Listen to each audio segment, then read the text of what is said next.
Several media outlets, including CNN, have asked for permission to broadcast Trump's expected appearance in a Manhattan courtroom on Tuesday for his arraignment. In a letter to the judge in the case, news outlets say the right of access is at its zenith when applied to the first ever indictment of a former U.S. president. Joining the discussion, CNN political analysts Alice Stewart and Maria Cardona. They're the co-hosts of the podcast Hot Mics from Left to Right. What do you think about this? I mean, a couple of things. If we do see what's going on in the courtroom, Maria, that is going to be, I mean, this is a huge moment for the country. To see a former president being indicted, being arraigned, it's hard to argue against having the cameras in the courtroom, but at the same time, you know he is going to want to turn this, as I was talking about with John Dean and Norm Eisen earlier, he's going to try to turn this into yet another rally venue. Right, absolutely. And I think what is scary about that, Jim, is that we are not just in unprecedented territory as a country with the indictment of a former president, which we've never seen, but Donald Trump himself finds himself in a position that he has been able to dodge his whole life, an actual indictment. He's like a cornered animal, like a cornered scorpion, and all of his stingers, I am sure, are loaded up. And we don't know how he's going to react, but we do know he has the propensity to react in a way where he's going to want all of his followers to protest. We all know that he's already prone to incite violence. And what I think is more dangerous than that is Republican leaders who are supposed to be leaders are actually backing him up on this. Instead of saying, let's take a step back, cooler heads need to prevail, let's see what's in the indictment, they are already saying this indictment is purely political. They're attacking the DA. They are going to be responsible if any violence, God forbid, that it doesn't happen, but if it does, if it erupts, Republican leaders who have been on Trump's side trying to push this indictment aside as it means nothing and personally attacking the prosecutorial team that is bringing this, they're going to have the blood on their hands. Hopefully it's not blood, but they're going to have some blame if that happens. I was going to ask you, Alice, have you been getting a little nervous this weekend listening to top Republicans like Jeb Bush? I mean, somebody that Trump used to call low energy Jeb, coming out with kind of a high energy defense of Donald Trump this weekend. Exactly, and Lindsey Graham as well. Yeah. Several people doing so, but look, I think. Do you wish they wouldn't go out on a limb like that? I guess is. Absolutely, we don't need anyone going out on a limb when it comes to inferring that there needs to be more than just critical conversation on this. Hinting toward violence and hinting toward heated rhetoric is absolutely the wrong thing to do. And to the point of cameras in the courtroom and putting this out there, this is a sealed indictment. No one knows what is in this. It could be really bad. It could be a misdemeanor. But here's the problem: is there's so much speculation and conspiracy conversation around this.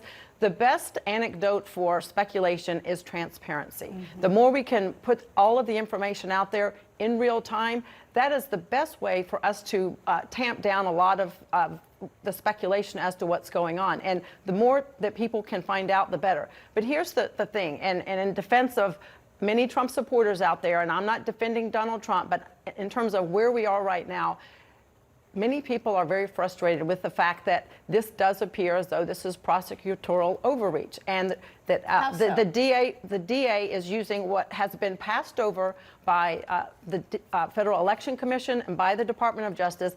They have passed over, used their discretion not to move forward on this particular charge because they didn't feel it was warranted in doing so. But, well, there's more to it than that. Well, we will see on Tuesday, absolutely.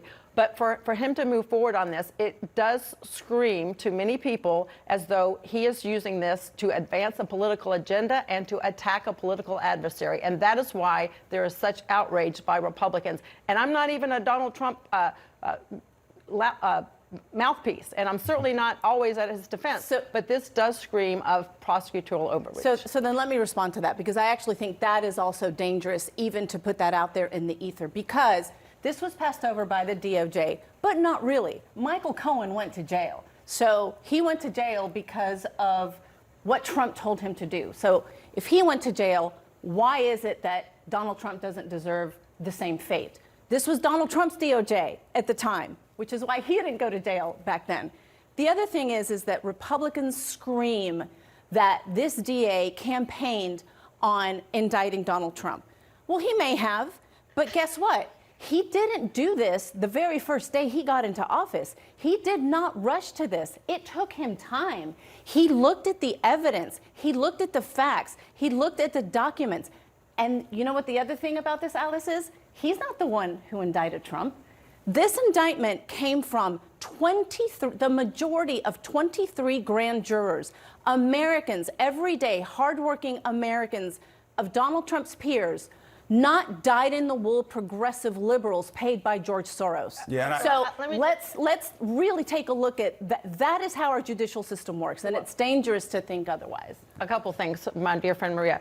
Thank you for admitting Thank you for admitting that the DA did campaign and did vow to go after Donald Trump on this, because that screams right there of him saying, I'm going to go after Donald Trump. And he won office, and he is following through on his promise. And that does not present an equal view of equal distribution of justice under the law. And number two, talking about this was decided by a grand jury of his peers. This is a very, very liberal district. More than 70% of the people in that district voted for Joe Biden in this case. So it's really not an accurate. Maybe you shouldn't have broken any laws in that district.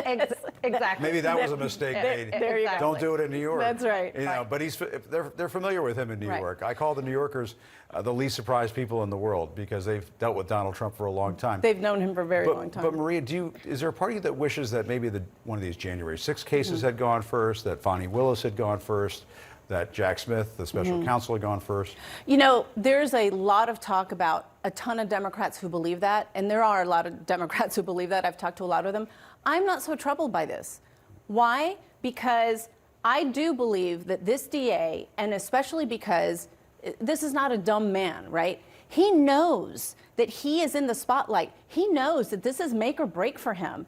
And so I don't believe that he will have brought this, even if it was, you know, one more person in the jury of the grand jury that decided to indict him. I don't think that he would have brought this if this was just one misdemeanor charge, right? I think he brought this because it was serious, because it was real, because it was heavy. And the other thing I actually believe, and I do think that the others will be very serious as well, and they are coming down the pike, so I think this is the first of others, and it's going to be interesting to see if Republicans also come to his defense on those other ones.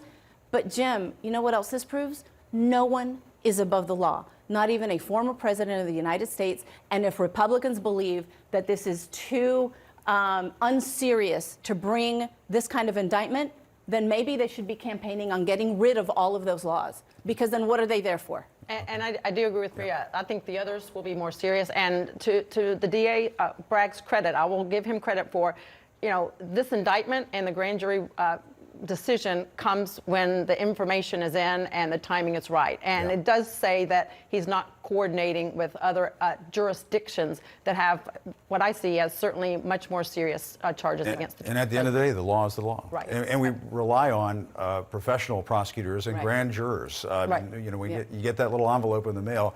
It's everybody's civic duty to participate, and they came to this conclusion. But anyway, it's the court of law, which Donald Trump can't control the way he thinks he can control the court of public opinion. Yeah, he won't be in charge on That's Tuesday. right. The judge will be. Exactly. All right. Alice and Maria, thank you very much. Thanks, Jim.